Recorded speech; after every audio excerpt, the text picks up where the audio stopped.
perfect. This Popple has so much makeup, and I am going to play with absolutely all of it. Maysoon, what are you doing in my house? What are you doing in my house?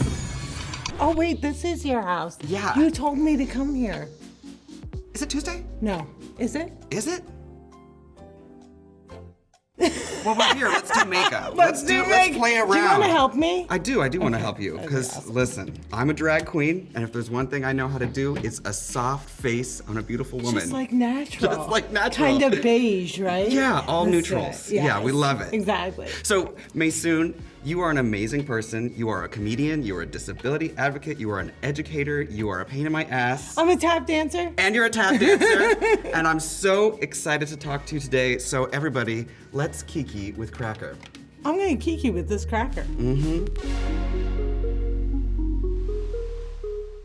You love makeup, and I have been looking at some of the looks that you do, and you are like me. You love a dramatic, smoky eye. You're a comedian, you're an educator, you need what you do to read all the way across the room. So I want to do like a dramatic smoky eye for you today. I'm super excited to see what you do with my eyes. Oh, yeah, I am too, because when I do makeup, it's always a surprise. So, yeah. Are you scared? Am I scared? Yeah. If I'm not scared before I do something, that means I'm not challenging myself. Okay, cool. Are you scared? I'm not scared at all. I'm You ought excited to to be. see what it comes out as, Yeah. but I worry for you because I'm super twitchy, and there's a 50-50 chance you're gonna pop my cornea out. Yeah. But I feel like I would look really good in a glitter eye patch. You did sign that So waiver, I'm- right? I can't actually sign things, Okay. but I did stamp it. You did stamp it. Yeah. Perfect. Okay, good. Then we're financially secure. I know that you are a person who's very straightforward, so I just want to dive right in, and I want to ask you about some of the great news in your life. You are on General Hospital. How did you get there? How long have you been dreaming about it? Why? Okay, so I'll start with the day I was born. No, because that's pretty much what set it off. So I was born on Labor Day weekend. The doctor who delivered me had done a bunch of Jell-O shots. He was completely wasted. Came to deliver me. I entered the world fist first, ready to like fight the good fight, and he suffocated me. So I lost 3 minutes of oxygen, and I got something called cerebral palsy, which is why I shake all the time. Now, I think that if I wasn't disabled, I probably would have been a lawyer. But because I was disabled, nobody really cared what I did as long as I did something. And in not caring what I did, I also got to watch whatever I wanted on TV. Yeah. And when I was 5 years old, I was watching Love in the Afternoon, the soap operas, Yeah. people cheating and murdering, and my favorite show was General Hospital. At 5 years old, I said, I am going to be on the daytime soap opera General Yeah. Hospital. Yeah. I didn't know that Hollywood shunned disabled people. Yeah. So my journey became very hard because soaps like to cast disabled people who can be healed, and love cannot heal me. Right. But makeup can. Yeah. I mean, I just hit you really hard. I deserve it. I don't know. I'm a cis white man. I deserve that once a week. deserve that. Yeah. Like, okay, you said that like sometimes people didn't care about what you're doing, but that's like not completely true because you had powerful people, Yes. like your mother, who were My like, father. and your Yeah. father, who would challenge you every step of the way. They were like, you're gonna dance, you're gonna achieve, you're not gonna let anything get in your way. Can you talk a little bit about what it was like growing up in that environment while I gouge away at your face? Yes, gouge away. So I think my parents were the perfect balance. I say my dad was a teddy bear and my mom was a tyrant. Okay. So my dad was like my biggest cheerleader. He had a mantra. It was, you can do it, yes you can, like the Rockettes can. They couldn't afford physical therapy, so they sent me a tap class. Of course. I literally learned how to walk in like heels with metal like clip clops on them. Yeah. And instead of occupational therapy, they sent me to piano. And my dad like recorded every recital, and he cheered me on, and he showed me off to people. My mom is no mercy. Yeah. So like you don't get a 99 on a test, you get 100. Right. I remember the first time in my life I played the disability card. I was just about to say, did you ever try to It was pull with that my on your mom. Yeah. It was with my mom. We were all doing chores, and I said, Mother, I am disabled. I cannot clean a kitchen floor. Yeah. And she put a towel under my butt and had me scoot She said with the scoot. mopping glove Yeah. till I shined that thing with my booty. She made me strong enough to battle Hollywood, because there's literally nothing a casting director or producer could say to me that would be worse than anything my mom has said to me. Right. But like, I adore her. We walk 3 I was gonna miles say, a day you're great every friends. single day. Well, I think I'm her friend and she tolerates me. Right. You're clearly not a person who pulls punches. I wonder, what is it like to be a comedian in this climate where you're talking about issues that are touchy for people? Yeah. Because you talk about everything. Yeah. You know, you talk about your experience with disability, but you talk about so much more. Like, Yeah. what is it like to be a comedian in this climate that has no filter? Exactly. So here's what's interesting. First of all, I would love to be canceled, because anyone who's canceled gets like $1 million contract and a Netflix special right after it. So like, I'm down to get canceled at any time. Okay, I'm Here, ready. listen. When I started off as a comedian, I was a terrible human being. I used every single slur in the book. Yeah. Misogyny, Yeah. slut shaming, fat shaming, because I grew up watching like Andrew Dice Clay Yeah. and Eddie Murphy and Richard Pryor, and I didn't understand the value of my words. And when I decided to stop being hateful on stage, it wasn't because I was afraid I would get canceled. It was because I actually wanted my audience to have fun. I didn't want to first do harm. Yeah. And I think it's such a fun challenge to find the more interesting word. Right? So like, I take it to the level that other people don't, where like, I don't use ableist words, and almost everything is ableist. Right. So calling people like crazy or stupid, those two things are ableist. I'm from Jersey. I Yeah. love saying crazy, stupid. But instead of being like, I'm not gonna be censored, I was like, what's the better word? This reminds me of something that you often say, and I want you to flesh it out a little bit. That you, if there was an oppression Olympics, I would win a gold medal. you would win a gold medal. I would. And I want you to talk about that, because some people would say like, oh my God, I can't believe she's joking about all 9 of those things Yeah. at once. Talk about like what it means to you to be able to say that. So the joke on stage is, I'm a Palestinian Muslim woman of color, I'm disabled, I'm divorced, and I live in New Jersey. If you don't feel better about yourself, maybe you should. And you know, in the Oppression Olympics, I would win a gold medal. Yeah. Like, I'm unbeatable. What else can you have? But in reality, I have extreme privilege. So there are disabled people who are nonverbal, and they're treated as if they're non-existent. I have the privilege of having a voice Yeah. that other people don't. I have walking privilege, which makes it easier to come into a studio or to go to a dance club and not worry about my friends planning their birthday party Right. at a place that doesn't have a bathroom I can use. Right. So even though I joke about winning the Oppression Olympics, I still have an enormous amount of privilege. Yeah. Do you feel like you have a responsibility to take this window that you have into those challenges and use it to change people's minds? Do you feel like that's something It you have depends to on do? the day. Yeah. It really truly depends Yes. on the day. Oh, okay. Some I days understand I that. just want to make a joke about Britney Spears or running over a squirrel while listening to Britney Spears, and I don't want to teach anyone about equality, and I don't want to save anyone's Right. life. Yeah. Other times I walk into a room and I'm like, you people really need to hear this, and Today. you're gonna hear it. Yeah. And it's gonna be just Look as up. funny as anything else I've ever done. Yeah. But I don't feel like it's our job to constantly educate burden of people. education. Like, it Yeah. shouldn't be every single time somebody sees you, them being like, so, can you explain to me how you decided, and blah, blah, blah. Like, if I'm running to get like, you know, a pair of shoes for an event that's in 15 minutes, Yeah. I don't need to explain to your child what disability is. Yeah. You know, when the mom is like, go ahead, go ask her. I'm like, no, don't go ask me. Raise your own child. Go to Barnes & Nobles and find a book about disability. So it's not always my job to educate. When you talk about like the responsibility to do something. I joke about looking like the lost Kardashian. And part of Yes. the reason I wear so much makeup and the backless dresses and the short things and the blah, blah, blah, as a Muslim woman in America, is to say that disabled women are sexy, we are dateable, we can be in relationships.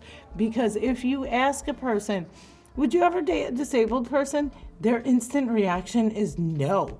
Even when they're disabled people, they don't want to date disabled people. Like, Yeah. that's how much the internalized ableism is. Yeah. You know, and so I try to exude, you know, beauty and sexuality and confidence so that younger disabled people, regardless of gender, can look up and say, yeah, I could do that too. So this reminds me, I want to talk to you about beauty standards a little bit.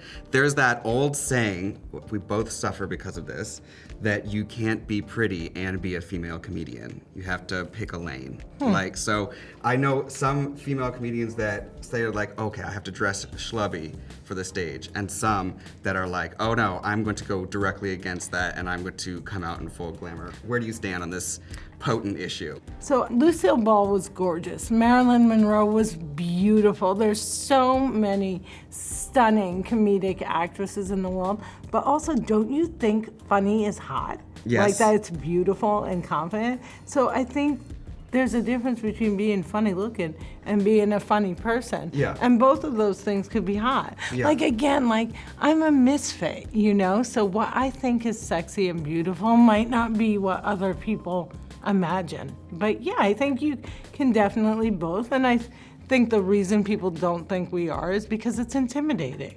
Yeah. Are you saying I'm ugly? Because you definitely said I was Not funny, funny. and now you're saying that come caught close me. and look at me. That's like If I am, it's because you've done this, That's not because I'm funny. That's called shade. If it takes you that long to recognize an insult, then I've really succeeded as a Well, queer it's person. hard to recognize insults when you have something so close to my cornea. Yeah, exactly. Yeah, you better cooperate. Wait, now, what's funny is that you have so much to say that is inspirational, but you do not want to be viewed as an inspiration. And I right. want to talk about the distinction. for Yeah. you. Because you can inspire people and not be an inspiration. And what is that about?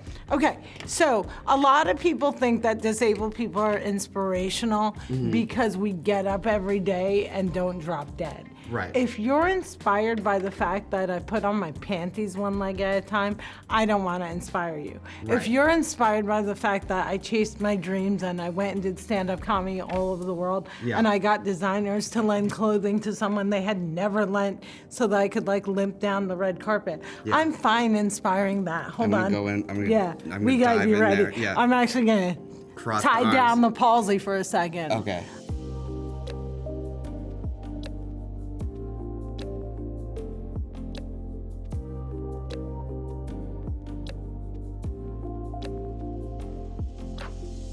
Before I could afford other people to do my own makeup, I would just like literally put it on like a football player and then use a Q-tip to take it back.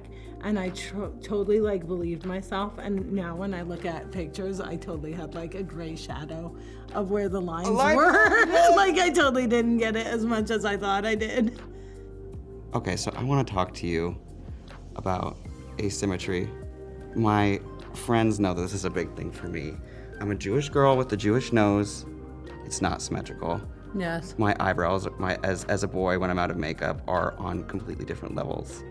And I always think like there's no possible way I can be beautiful if I'm not symmetrical. And you really challenge that. And I want to know, what do you do to feel like there will be a space for you at some point? Like a space for like not feeling like you have to be perfectly symmetrical. Do you know what I mean? Yeah, I was born this way, right? So my left side has always been entirely different. Like my left eye is a different shape than my right eye, and the left side of my mouth hangs down, but so does my entire body. Yeah. And so I've just never even seen what symmetry looks like. Yeah. And again, I think my definition of beauty is so different than other people because I think asymmetry is fascinating. Yeah. Right? Because I'm looking at a person's face and I'm like, there's two totally different things happening on this person's face. Yeah. I think it's a couple of different things. One, accepting the fact that this is what I look like.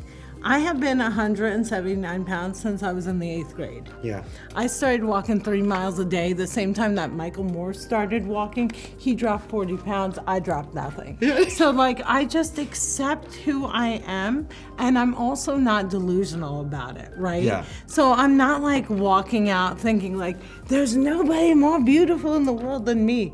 I walk out thinking, I look good today. Yeah. And when I don't look good, I'm like, I don't look good today. And you know what? No one bats 1,000. That's a nice baseball reference for Right. us in this makeup space. Yeah. Nobody, and you're a comic, right? Yeah. Not every single joke hits. Ooh. Some jokes hit, some jokes don't. Yeah. Some dresses hit, some dresses don't. Yeah. When I see myself fail on the red carpet, I'm like, I'm gonna do that totally differently the next day. Yeah. But also, like, if my physical body is not working with me and I decide not to wear makeup that day, and you're like, oh, she's grotesque, I can't look at her. I don't know what you're looking at. Yeah. Because I have a lot of friends who have facial disfigurement, and they are absolutely stunning to me, not because I'm pretending they're not disfigured, but because they are beautiful in their way. If you define your own beauty in a really healthy way, you'll look at the world in a better way too. Yeah. When I felt my ugliest, I was the most judgmental. An ugly person. Of other people. Yeah. Yeah. Yeah. And I would just be like, especially I had really bad acne when I was young. We're gonna do these lips. And whenever I saw people with acne, I was like, that's hideous. Because I hated myself. Hated it, yeah. Yeah. So, like, the more you learn to accept things about yourself, and you're like, look in the mirror and be like, this is beautiful, you leave other people alone for who they are, you know? Okay. All right, so first of all, I wanted, this is the end. How was that first? I have a couple things I want to say to you before you leave me, young lady. Okay. And this is the first thing. All right, I want to know, what would you tell a young person who is embarking on, who wants to be a comedian, who wants to get into the industry and feels like there's no place for them? Okay, write a joke every single day. Yeah. No matter what it takes, sit down for half an hour with like paper and pen, your phone or recorder, whatever, and write a joke every single day. Yeah. Go on as many open mics as you can, and never ever say no to a spot. Leave the house. Because the spot Yeah. is always gonna get you to be a better person. Yeah. But also as a comedian, like, don't be like, that's not my crowd. Do crowds that are not your crowd. If you can get a crowd that's not your crowd to laugh, never high five a palsy person. You will lose. Oh, an I was giving you will, 'cause preach. it's like, that's how I smacked you in the boob before. I'm ready. Okay, that's amazing. That's what I tell people too. And is don't just get out steal of the house. jokes. We'll always catch you. All right. You think that you can get away with stealing jokes because there's so many jokes you can't. We will always catch you. Got it. Maysoon, thank you so much. Tell me, what do you think of your face? I think it looks spectacular. Okay, I think And she it looks... doesn't look like, I thought it was going to be like, ah! It's actually like I could go out right now and find a second husband. Yes! I love Thank you. I love you so much. You're amazing. And my recommendation to, if anyone's listening in, to find out all the things that this woman does, because she does so much. And if you feel down, she's gonna make you laugh. I'm going to make you laugh. Yeah. Thank you. Thank you you, so thank much, you, thank Shukman. Thank you.